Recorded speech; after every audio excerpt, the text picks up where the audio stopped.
હું તો દીકરીઓને ખાસ કહું, તમે તો એક શક્તિનો અવતાર છો, તમે ધારો તો બાળીને ભસ્મ કરી દો એ તાકાત છે તમારા.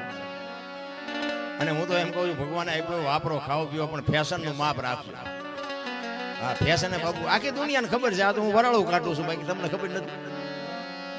ફેશન જ જે દીવ ઉઠાડ્યો છે, દીકરીને બાપુ મર્યાદા હોવી જોઈએ. મહાપુરુષો કીધું કે એક સંપત્તિ ઉપર, એક દીકરી ઉપર અને એક ભોજન ઉપર, આ ત્રણ ઉપરથી પડદો હટી જાય ને એટલે એની કિંમત ઉડી જાય. લખવું હોય તો લખી લેજો.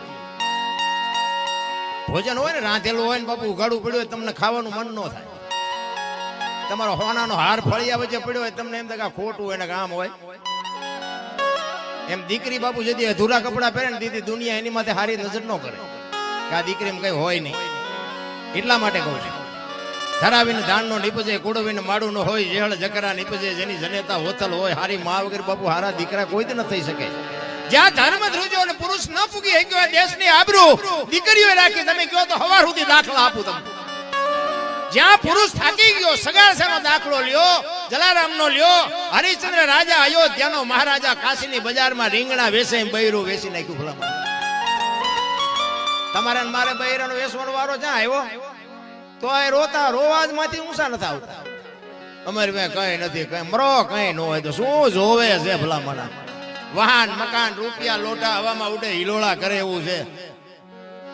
હમણાં વાત કરી ભીષ્મ જેવો બાપુ, ગંગા જેવી માં, એના દીકરાને જો બાણની પથારીમાં હોવું પડતું હોય, શું કર્મની ગતિ હોઈ શકે? હજી કોઈ સમજી જ નથી એક બાપુ. વાતું બધાય કરે છે, આમ કરો આમ. આ ભક્તિ કરે એવડે દુખી છે, દુનિયાના બૂસ મારે સુખી છે. શું કરવું કરમ? બધા કે ગંગામાં નાઈ લે એટલે પાપ બળી જાય. ત્યાં કાંઠે રહેતા છે, રોજ ની ધૂપકા દેતા હોય, એમ પતી જાય. અરે એવું નથી રામ. અને એમાંય બાપુ છે ને, માં છે એ તો માં છે ભાઈ. મને તો દીકરીઓ બાપુ મને બહુ ગમે, પણ દીકરી જેવી હોય તો ભાઈ. એવી સાંજના પોચકા હાટું 80 વર્ષના ડોહાના મોઢા તોડી લીધા હોય, એ દીકરીની વાત નથી કરતો.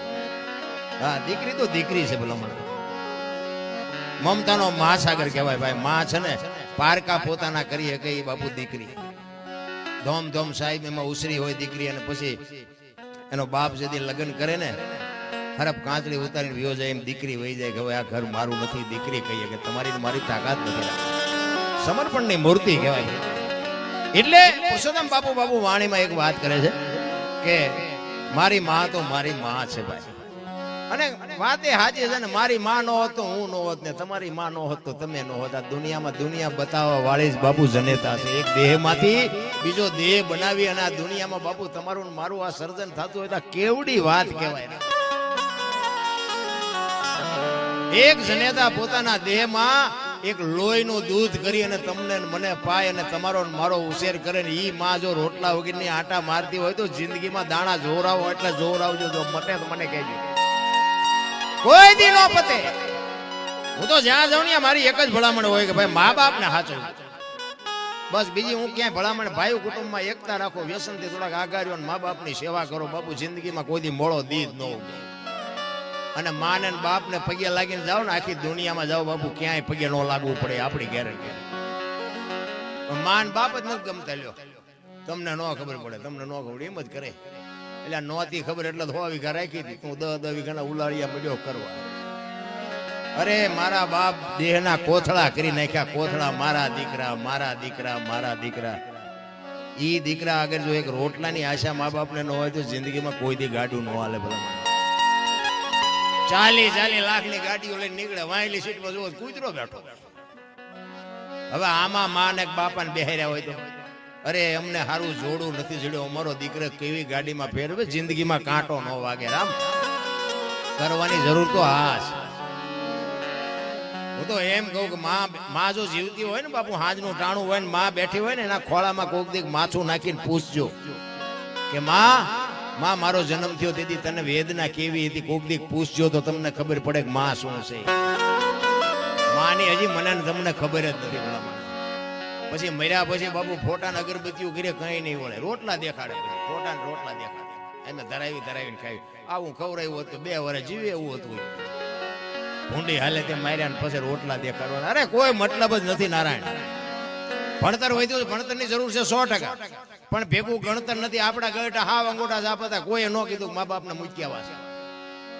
તો મને એમ થાય કે આ નકરા ભણતરને શું કરવું? ભણો ઘણો ભણવાની જરૂર છે 100%, પણ ભેગું ગણતર નહીં હોય ને તો બાપુ આ દુનિયામાં ગાડું નથી હાલવા. આ રોગ એટલે જ વિદ્યા છે. તમે જોતા પૈસા વાળા અહીંયા ડાયાબિટીસ ને હાર્ટ એટેક ને હુમલા ચાલુ જ છે. શું કરવું પૈસા ને? શું પથારી કરવી? ડોક્ટર એક જ વાત કરે, દાળ ભાત સિવાય કઈ ખાધું મર્યો. શું કરવા પૈસા? બોલ, કાંઈ છે જ નહીં ભાઈ. હળવા ફૂલ થઈ જાવ, કોઈને માથે વજન છે એને લઈને ફરે બધા. મેં કર્યું જાવ તાર લેતા જજો ને બીજા વાપરશે. અરે રામ, હળવા થઈ જાવ, કાંઈ છે. એટલે પુરુષોત્તમ બાપુ એની જનતાની બાપુ વાત કરે છે કે મારી માં તો મારી માં છે. સંતોએ છે ને આપણને બાપુ બહુ ટકોર કરી છે. અને આ વાણી જે છે ને બાપુ મહાપુરુષો બનાવી અને સમજવા માટે સદગુરુ જોવે, એમ નામ સમજાય એવી વાત એ નથી. આ એટલે બધા ભજન ગયા. આજે હું બોલું ને એ તમને થોડુંક તો ઉતરે, બાકી ભજન કોઈ નહીં ઉતરે. આમાં 5-7-10 જણા બેઠા હોય એમાં ઉતરે, બાકી બધા ન ઉતરે. ભજન થોડુંક અઘરું છે, એની માટે સદગુરુ જોવે. આની માટે મંથન કરવું પડે, એમ નામ સમજાય એવું નથી. એટલે પુરુષોત્તમ બાપુ વાણીમાં એવું કહે છે કે મારી માં છે, મારી માં છે.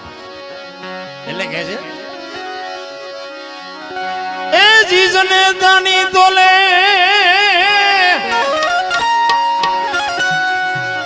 જને દાની તોલે કોઈ નાવે બીજી. થોડો બેકિંગ આવે તો થોડો જને દાની તોલે એનો આવે બીજી.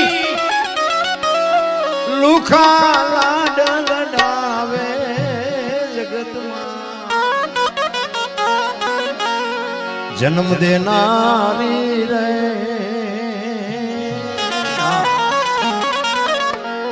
એ મારી માની તોલે કોઈ નાવે, માની તોલે કોઈ નાવે.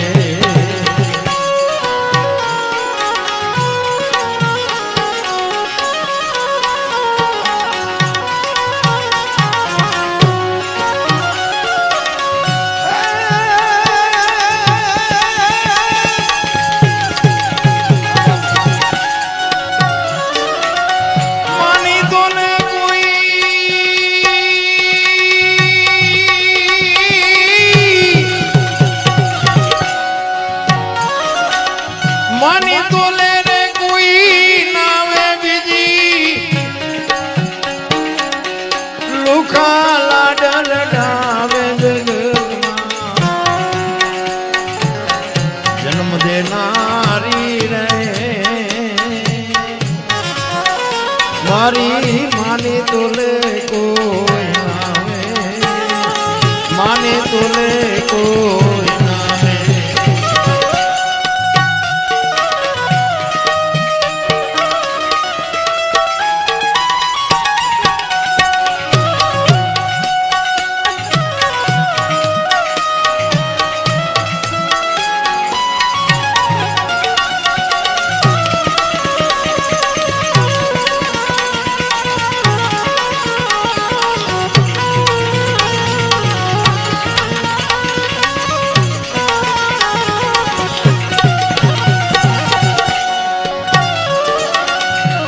आयवनी माँ भाई और मान माता, राम राज सजावे, राम राज सजावे. आयवनी माँ भाई और मान माता, राम राज सजावे, राम ने राम.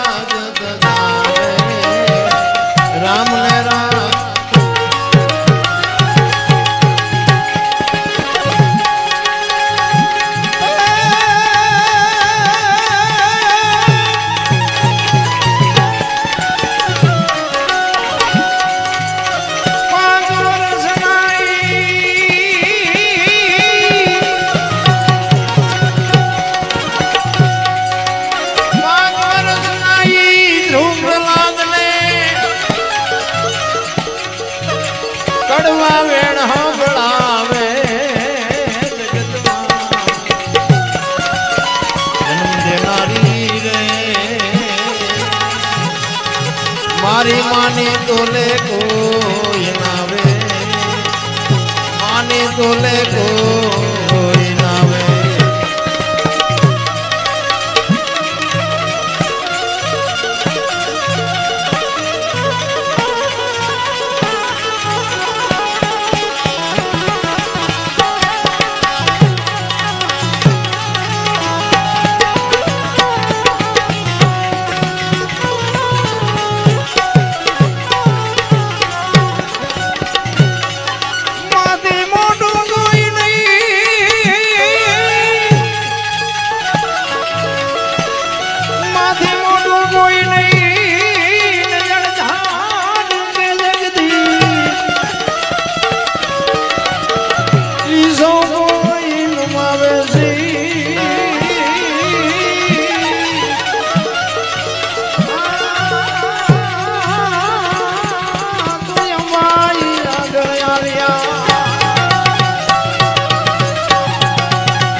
મજૂરી કરી મને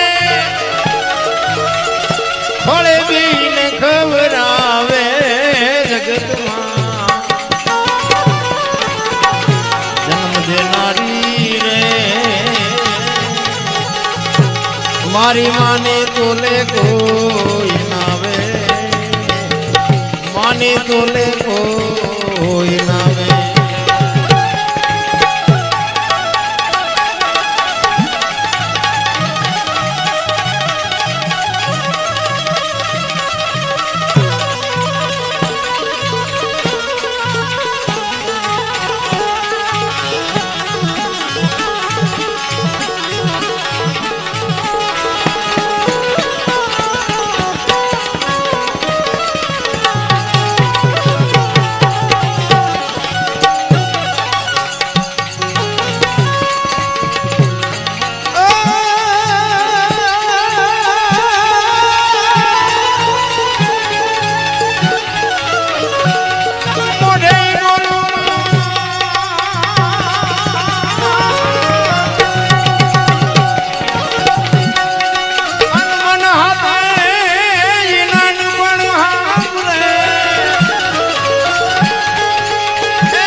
જગત આખી રે દેખાડે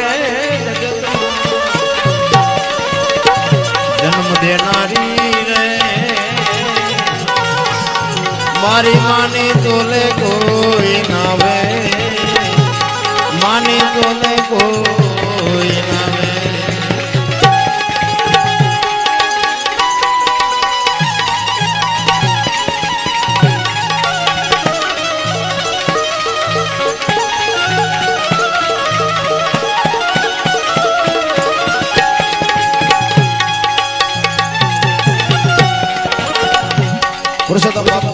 છેલ્લી ઘડીમાં કહે છે આ દુનિયામાં છે ને માં બે છે.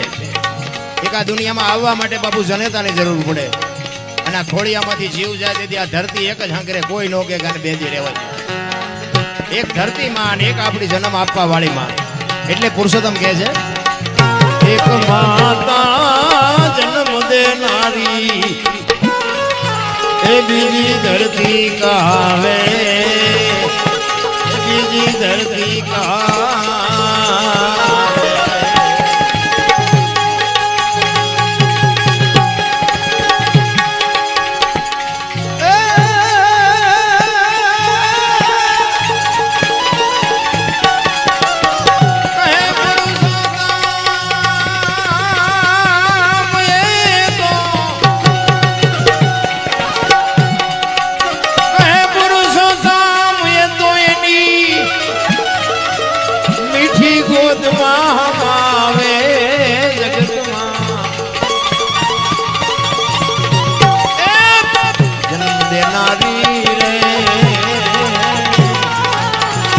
મારી માની તોલે કોઈ નાવે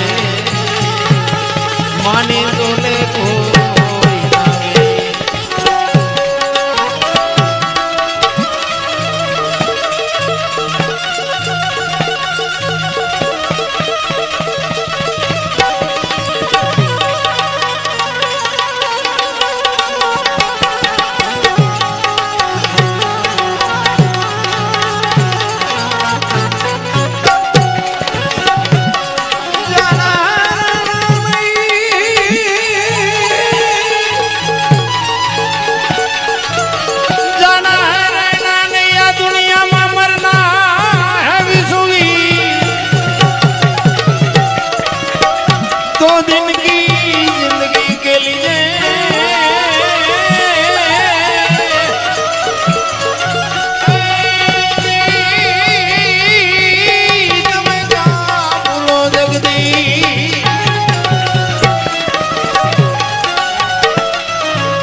ઘડી ભળીની ખબર નથી કરે કલ કી વાત જીવ માથે જમણા ફરે તેતર માથે બાજ. આમાં ચિઠ્ઠી ક્યારે ફાટવાની કોઈને ખબર છે?